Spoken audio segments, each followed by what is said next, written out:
কে এখন জেগে আছেন বা অনেকেই ঘুমিয়ে পড়েছেন, অবশ্যই ভিডিওটি দেখবেন। এ কারণে দেখবেন, আমরা যেখানে বৃষ্টি বিলাস করছি এবং হচ্ছে যে বা খিচুড়ি রান্নার প্রস্তুতি নিচ্ছি, সেখানে মানুষগুলো এসে জীবনের নিরাপত্তার জন্য তারা নিরাপত্তা খুঁজতে এসে মেট্রো রেলের নিচে তারা আশ্রয় নিয়েছে। এবং আমরা মুহূর্তে ঢাকা ভার্সিটির মেট্রো রেল যে স্টেশনটি রয়েছে সেখানে আমরা এখানে এসে লক্ষ্য করেছি যে শত শত রিক্সা চালক এখানে এসে আশ্রয় নিয়েছেন এবং সারিবদ্ধভাবে প্রত্যেকটি রিক্সা দাঁড় করিয়ে রেখে রিক্সার মধ্যে তারা ঘুমিয়ে পড়েছেন।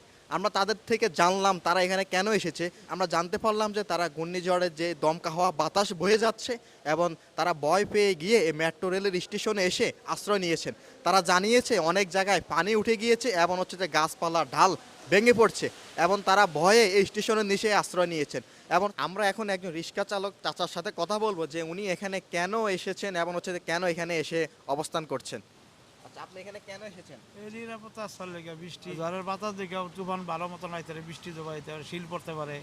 এই কারণে আজকে বাসা যাই নাই। কালকা কালকা যাবো আর কি। মনে হচ্ছে যে রাস্তার পাশে যেসব ছিন্নমূল মানুষরা বসবাস করেন তাদেরকেও তাদের রাস্তার পাশে দেখা যায়নি, কারণ বিভিন্ন জায়গায় ডালপালা ভেঙে পড়ছে এবং হচ্ছে যে পানি উঠে কোমর সমান পানি হয়ে যাচ্ছে। সে কারণে তারা নিরাপদ আশ্রয়হীনের অভাবে তারা মেট্রো রেল স্টেশনগুলোতে তারা এখানে এসে উপস্থিত হচ্ছে। আমরা বিস্তারিত এখন তাদের সাথে কথা বলবো। এমন হচ্ছে যে রাস্তার ডিভাইডারের মাঝখান যেটি রয়েছে সেখানে আমরা লক্ষ্য করেছি যে অনেক মানুষ সেখানে ঘুমিয়ে পড়েছে এবং যে জায়গাটির মধ্যে সাধারণত দেখা যায় না এভাবে কেউ ঘুমিয়ে পড়তে। এখানে কেন?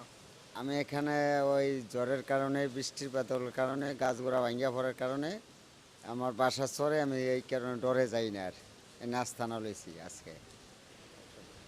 এখানে কি আগে এইভাবে আসতেন নাকি, এসে থাকতেন নাকি? না না, বৃষ্টি হইলে হঠাৎ মাঝে মাঝে থাই। আর প্রিয় দর্শক, যারা ভিডিওটি দেখছেন এবং হচ্ছে যে ছিন্নমূল যেসব মানুষরা বিপদে আশ্রয়হীন হয়ে আশ্রয় খুঁজছে, আপনারা তাদেরকে সাহায্য করুন।